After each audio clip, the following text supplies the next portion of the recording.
January is Heart Health Month, a month we dedicate to paying attention to our heart. As for me, I think every month should be Heart Health Month.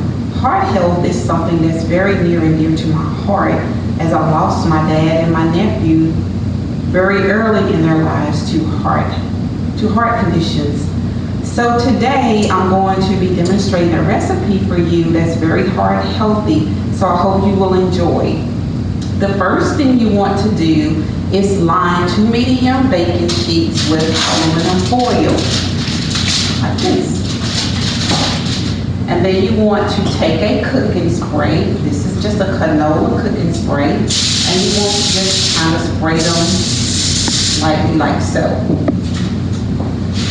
And then it calls for 3 medium sweet potatoes. And you want to just cut them in like 1/4-inch rounds, like this. And I already cut them just to save time on the video. And next you want to toss together your sweet potatoes. It calls for a tablespoon of olive oil.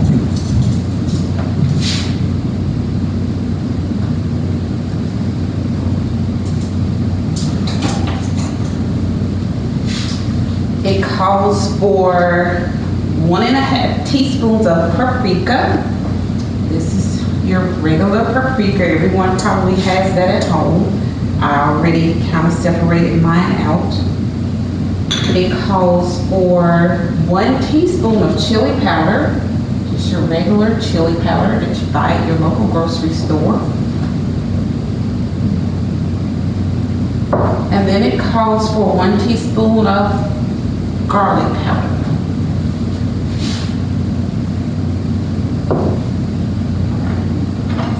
And then you want to just toss those in your bowl to get them coated.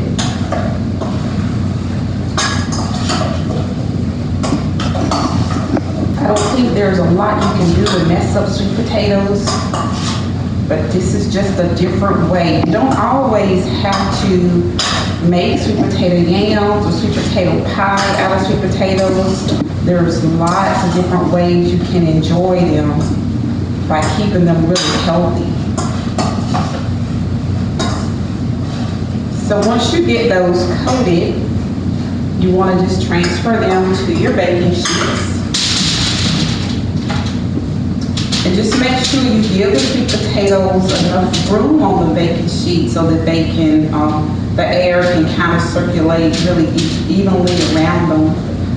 So you don't want to crowd them on the baking sheets, in other words. Garlic is something that you normally don't think about, or any of these seasonings for that matter, on sweet potatoes, but trust me, it's really, really good this way.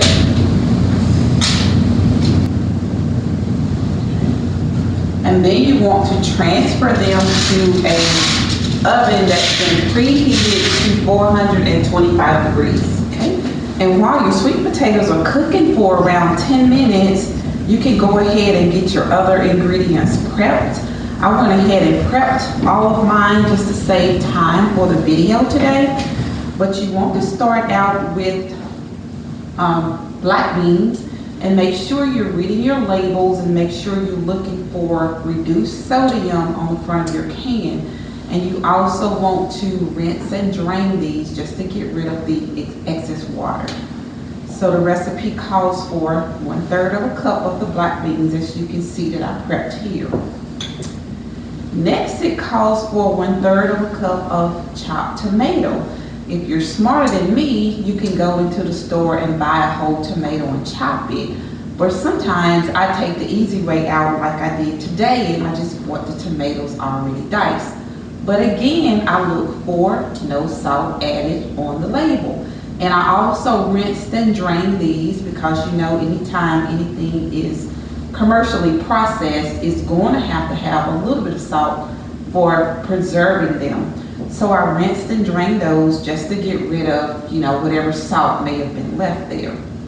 And then it calls for 1/3 of a cup of reduced fat sharp cheddar cheese. Again, 1/3 of a cup as I have here. And lastly, it calls for a third of a cup of avocado. But I thought I would save the avocado just to show you how to cut an avocado while the sweet potatoes are cooking. The first thing you want to do, you want to have a sharp knife, but just be careful. And you want to just cut the avocado all the way around, like so. And you know there's a very hard core inside. And then you want to just take your hands and just twist it. And that pops the avocado open like that.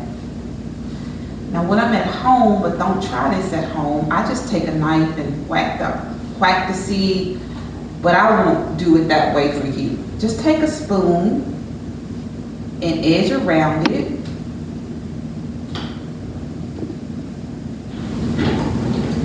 And then I usually just take a knife and just, hold the avocado in my hand and just cut some slits in it.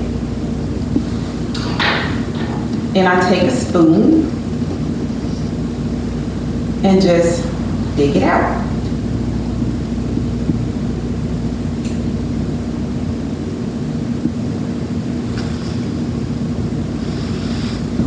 Just like that.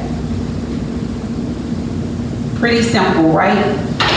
And then my avocado has some chili powder that was left on my spoon, but that's okay, it's all going in the same place. And then you want to just slice your avocado. Doesn't have to be a fancy chop, just kind of like chop it up, like so. And then it's ready for your nachos when they come out. So I'm going to go ahead and transfer them over to my bowl.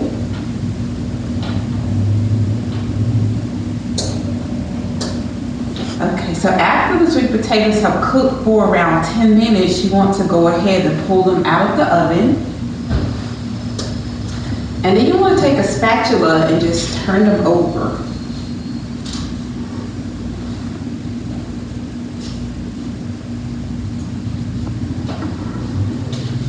So make sure that you're getting them cooked on both sides. Just kind of flip them over. Smell really good. I wish you guys could be here to experience the aroma of these. So just kind of give them a little toss over to make sure that you get them kind of crunchy on the other side. And then you want to return them to the oven for about 5 more minutes. Okay, so after your sweet potatoes have been returned to the oven for about 5 minutes, you want to go ahead and pull them out because you don't ever want to overcook them. And then the last thing you want to do is just transfer them to your plate, or however you want to serve them at your house. And this will yield about 6 servings, so I'm just going to put maybe 1 serving onto this plate just to kind of show you how they look, the complete product. And then the last thing to do is just add all of your final ingredients. Like I'll put just a little bit of the black beans in here so you can see it.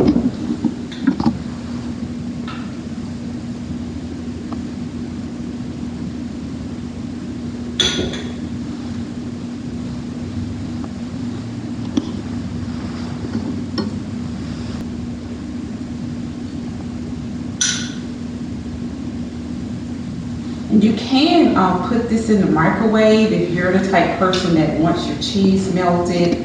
The recipe will, tell you that, but it's good enough for me because the sweet potatoes are just pulled out of the oven and it plates up really beautifully. I hope you can see the beautiful colors in this recipe.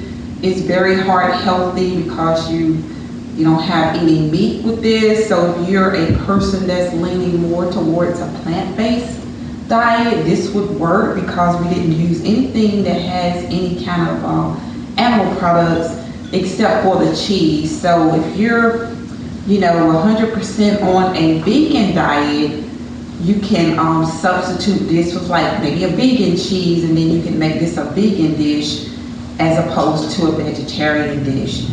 Okay, so I think you will enjoy this recipe. I know all of these ingredients sound kind of like something that you would never imagine putting together, but this is really, really delicious, and I hope you will try it.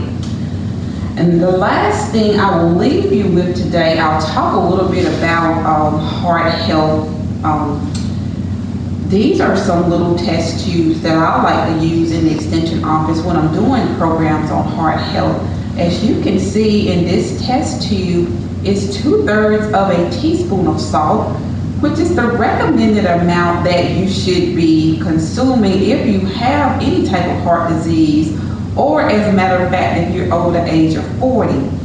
However, the average American consumes in excess of 2 teaspoons of salt a day, which is way too much. So if you compare the two, you can see that there is a huge difference in what we should consume as opposed to what we actually do consume. Again, let's look at it this way. This is how consuming too much fat, even though fat and salt play a major role in heart disease.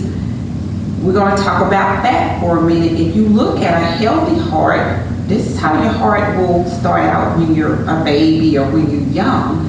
But as you continue to eat things that contain fat, mostly animal fat that comes from animal products, the plaque will begin to build up on the walls of your heart, and it will begin to clog your arteries. As you can see how this progresses over the years, if you look at this, would be what a person that has major heart disease, how the plaque has built up and clogged the walls of their arteries. So this is what you want to look like. You want to stay on this end of the continuum and not find yourself over here where you're going to start to have those major problems with your heart. And the last thing I will leave you with today is this awesome cookbook that you can download if you go to the American Heart Association.org. So you want to visit heart.org/healthy4good, and you can download this PDF file of this recipe, and you can find the recipe that I just demonstrated, the sweet potato nachos, is in this recipe booklet. So it's free of charge. If you just go to heart.org/healthyfood, you can get a copy of this as well. It has 10 under 10 easy winter and more recipes that I think that you will enjoy. Thank you for listening, and I hope that you will give this beautiful recipe a try.